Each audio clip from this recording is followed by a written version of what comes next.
everyone, it's Julia, and I am back with the second part of my Upcycle Treasure new series that I'm doing for 2018. I will link the first video on this, which is actually the thrift store haul. But today I am working on these three items.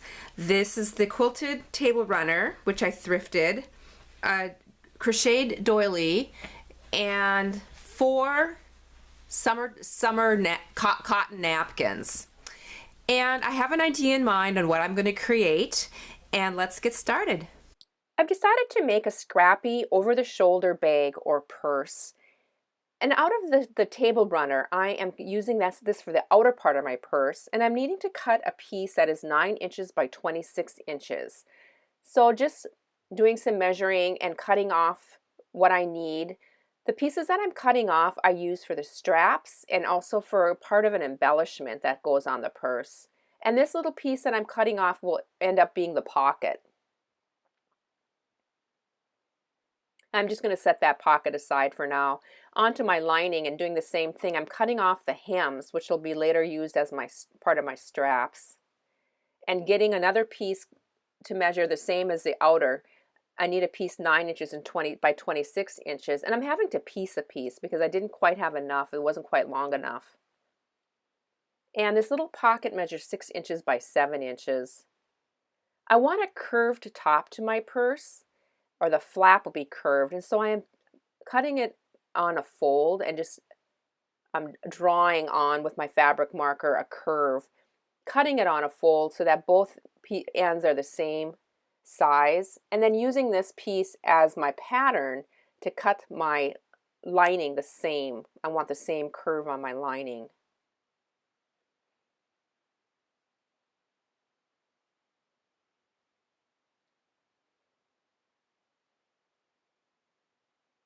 Cutting a little piece of stabilizer for the snap.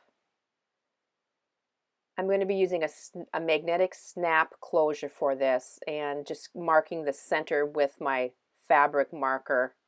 Here's what the snaps look like, and I'll link those down below. I did find a good supplier on Amazon for inexpensive magnetic snaps. I'm placing that piece of stabilizer on with just some glue and cutting with my seam ripper just a little slit on both sides of that little mark, and then placing my one side of my magnetic snap, putting on the washer, and then bending back the prongs with my fingers. Now it's on to sew this big long strip, right sides together or pretty sides together, and I'm just putting some pins in and also marking a closure or an opening, excuse me, on the bottom. I don't want to, I need an opening in order to turn this.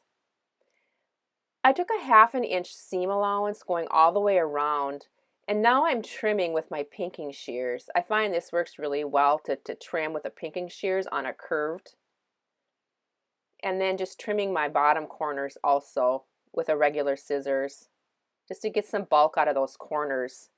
Getting my fingers in there and just turning this big long piece using my pokey tool to get those corners out. Now I'm at my pressing board and I'm rolling those seams, getting them laid out and really pushing them out, and then pressing them flat. And also pressing under this opening. My pocket, I'm going to be turning this 1/2 inch seam allowance all the way around, and my pocket will be so that the striped side is out. It's fun to have a piece like this where there's a different, the wrong side is different than the right side, so you have some contrast there. It's just going to be a fun little look. Notice too, I was able to keep the scalloped top on that pocket, which was, I thought, real fun. This is what my bag is going to look like, and I'm putting my pocket into place because the other side of the magnet goes on the pocket. I'm pinning, but I'm not going to be sewing this pocket just right now. I just want to line up where that magnetic snap is. And then taking my fabric marker and putting a little pin or a little mark there also where I need that to be. And back to my seam ripper and putting a little hole on each side of that little dot, and then adding the other part of the magnet. And then putting the washer in place. And I didn't show this part, but I did cover this up with a piece of felt, and I just glued a piece of felt on the back side of that because I don't want my sunglasses or my phone to get marked up with that hardware. And so that's kind of what my little bit, I can get an idea of what it's going to look like. I'm pinning now.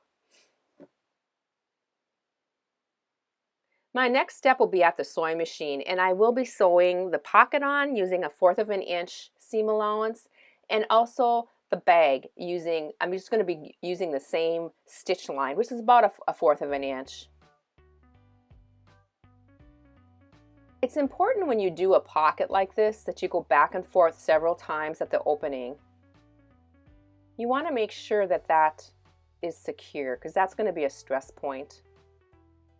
And also on the top of your bag. Go back and forth several times.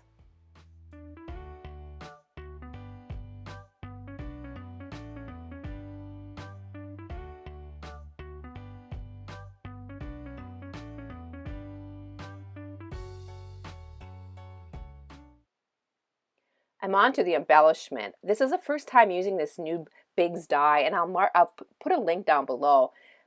I love the size of it. I'm not using the leaves, but I am using the 3 pieces and running it through my Big Shot. This quilted fabric just makes wonderful embellishments. I'm able to use the striped side and the flower side, and then I'm adding my first little lace motif made from that doily for the bottom part of that embellishment. Kind of looking at it and decide it needs a button. I think I went with a dark button. Looking at this now, I'm thinking the lighter one may have been a better choice, but I went with a dark one. I'm on to my strap now, and I'm cutting my straps about 3/4 of an inch wide. Love the fact that I'm able to use this scalloped edge on this quilted part. And then adding some of the lining too. My strap is long, it measures 62 inches, and I edge finished it with my serger and then joined the 2 pieces together, or 3 pieces together. To cover that joined part, I am taking another motif and I'm covering that.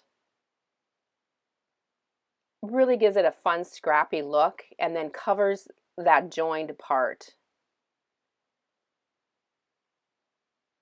This strap, because of that it's quilted, just makes a wonderful feel and also very sturdy.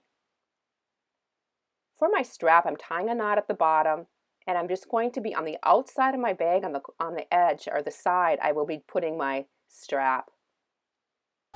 My little over-the-shoulder bag is complete. I have the shoulder strap sewn on. I added a few little details. First of all, there was a stain right here, and I added a little trim that looks like a tape measure.